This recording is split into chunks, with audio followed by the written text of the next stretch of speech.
Hello bachcho, good noon. Today I discuss about the structure of benzene. Here the structure of benzene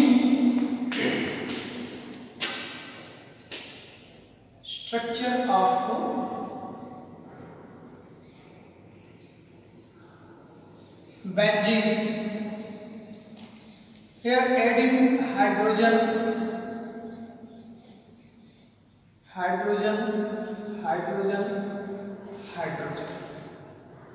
This is called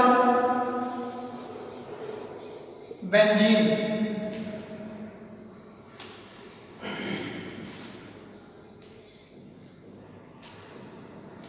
The structure of benzene is three types.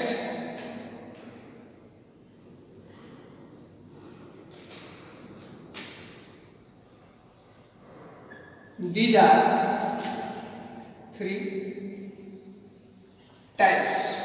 First, Kekulé structure. Second, chemical structure. Third,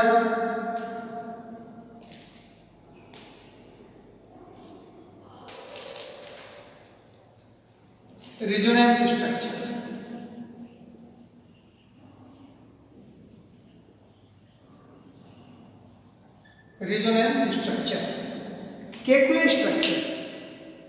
Kekule structure में हम लोग देखते हैं कि ये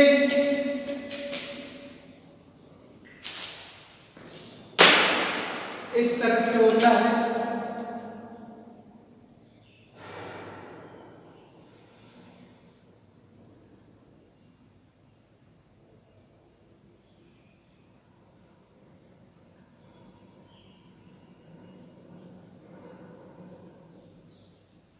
Kekule structure, ठीक है, इनको हम केकुले स्ट्रक्चर कहेंगे। और केमिकल स्ट्रक्चर में क्या होता है? अब केकुले स्ट्रक्चर को कैसे कहेंगे? हम लोग कहेंगे it's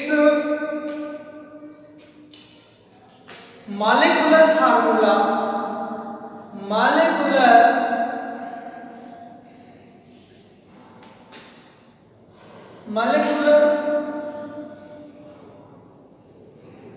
formula C6H6 and molecular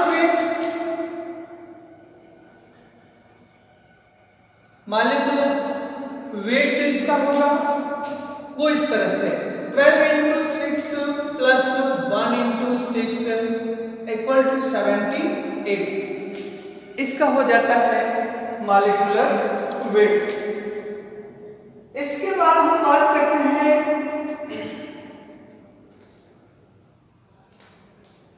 इनमें हम सिग्मा बॉन्ड और पाई बॉन्ड की। देखिए हमें कहां सिग्मा बॉन्ड मिलता है। हम लोग देखते हैं कि फर्स्ट और सेकेंड, अगर इसकी हम नंबरिंग कर लें तो ये हो जाएगा इसकी नंबरिंग 1 2 3 4 5 6।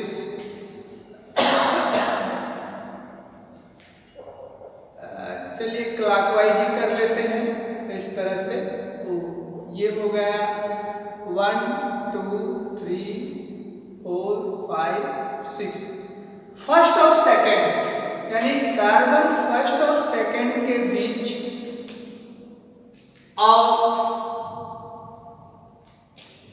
फिर थर्ड और फोर्थ, फिर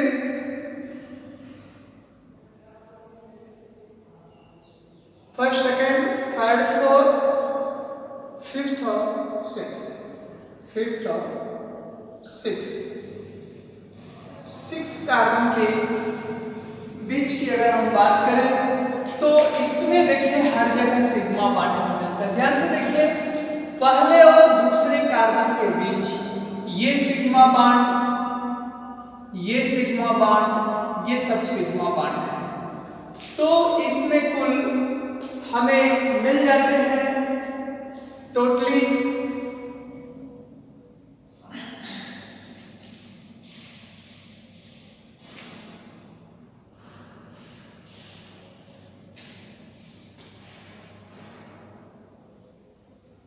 इनमें सिग्मा बांड की अगर हम बात करें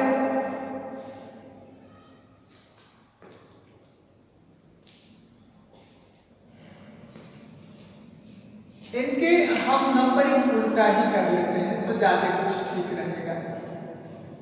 2 3 4 5 6 तो इसमें हमें मिल जाता है यहाँ पर पाई बांड ऐसे आते हैं। फर्स्ट और 2 के बीच ये पाई बांड, थर्ड और फोर्थ के बीच ये पाई बांड और यहाँ पर ये 5 और 6 के बीच पाई बांड।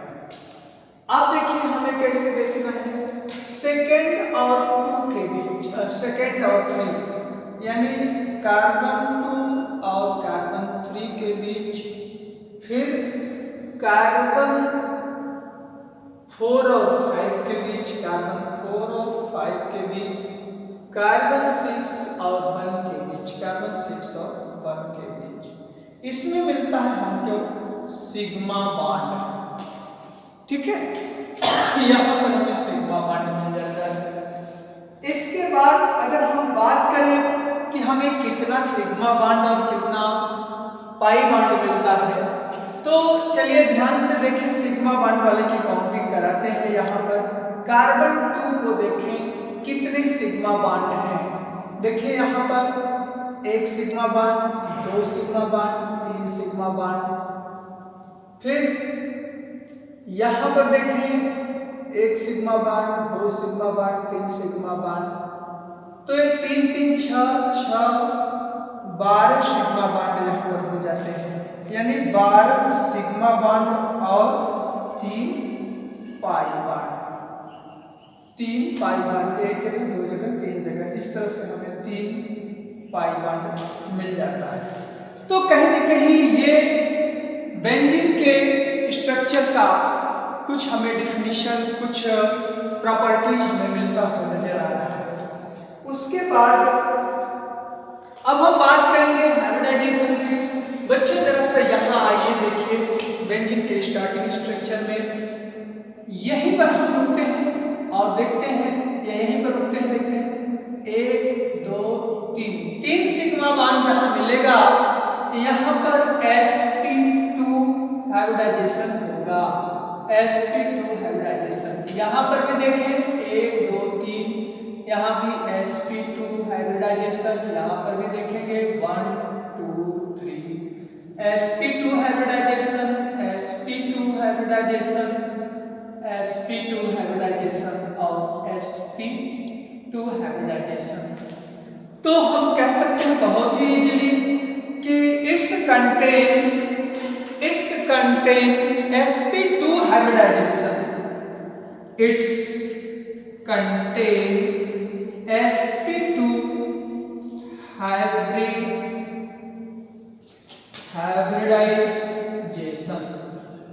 देख रहे हैं यहाँ की फिगर से sp2 हाइब्रिडाइजेशन दिख रहा है।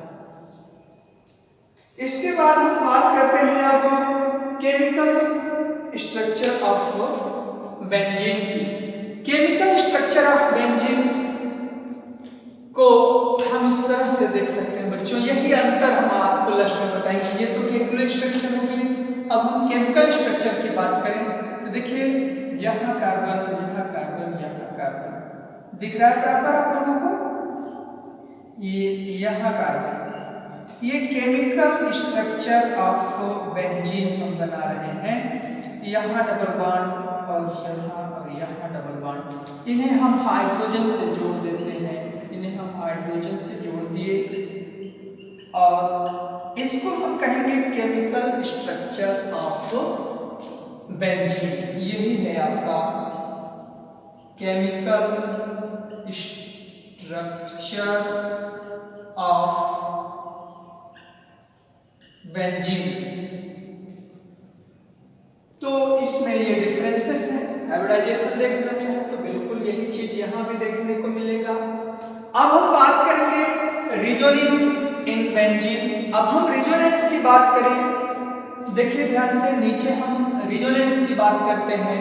चलिए ऐसे चले आते हैं और नहीं यहीं पर ये देखिए रिजोनेंस की हम बात करेंगे। ऐसे ऐसे ऐसे ये अपना बेंजीन हो गया। अगर ये इस तरह से शिफ्टिंग करें, इस तरह से शिफ्टिंग करें तो इसमें क्या परिवर्तन होता है? ये जब यहाँ आ जाता है तो ये अपना जो बेंजीन यहाँ पर बना हुआ है, ये जो डबल बॉन्ड है अब यहाँ आ जाएगा और यहाँ वाला और पहुंच जाएगा यहाँ पर और ये यहाँ पर। इस तरह से अगर इसकी शिफ्टिंग पुनः होने लगे इस तरह से और इस तरह से, तब देखिए क्या होता है, तब ये जो है कि चेंज होकर यहाँ पर पहुंच जाता है। ये अपना पूर्वावस्था में आने लगता है इस तरह से। इस घटना को हम लोग कहेंगे resonance of benzene. Resonance of benzene. तो ये रिजोनेंस स्ट्रक्चर आपका हो जाता है। इसके बाद हम एक स्ट्रक्चर और बनाते हैं, रिजोनेंस ऑफ हाइब्रिड स्ट्रक्चर। जरा से इसे भी देख लीजिए, रिजोनेंस ऑफ हाइब्रिड स्ट्रक्चर। ये रिजोनेंस ऑफ हाइब्रिड स्ट्रक्चर, इसको ऐसे भी कर सकते हैं और इस तरह से भी कर सकते हैं। तो इनको हम लोग बोलते हैं resonance of hybrid structure. Resonance of hybrid structure. तो इस तरह से ये बहुत इंपॉर्टेंट क्वेश्चन है और इस पर नोट्स पूछता है। Write down the notes of structure of benzene. तो स्ट्रक्चर ऑफ बेंजीन को हम 3 भागों में डिवाइड कर सकते हैं, केकुले स्ट्रक्चर, केमिकल स्ट्रक्चर और रिजोनेंस स्ट्रक्चर। केकुले स्ट्रक्चर को बकायदे आप इस तरह से दिखाएंगे, केमिकल स्ट्रक्चर में कार्बन शो करते हुए हाइड्रोजन को एडिट करते दिखाएंगे, और रिजोनेंस स्ट्रक्चर की बात करें तो इस तरह से रिजोनेंस में हम शिफ्टिंग होते हुए कंडीशन को दिखाएंगे और बाद में अगर उसमें कोई एडिशन कर लिया कि रिजोनेंस ऑफ हाइब्रिड स्ट्रक्चर, तो रिजोनेंस ऑफ हाइब्रिड स्ट्रक्चर होता है। थैंक यू बच्चों। अगर इसमें कोई दिक्कत होती है तो आप हमसे अलग से भी बात कर सकते हैं, पूछ सकते हैं। धन्यवाद।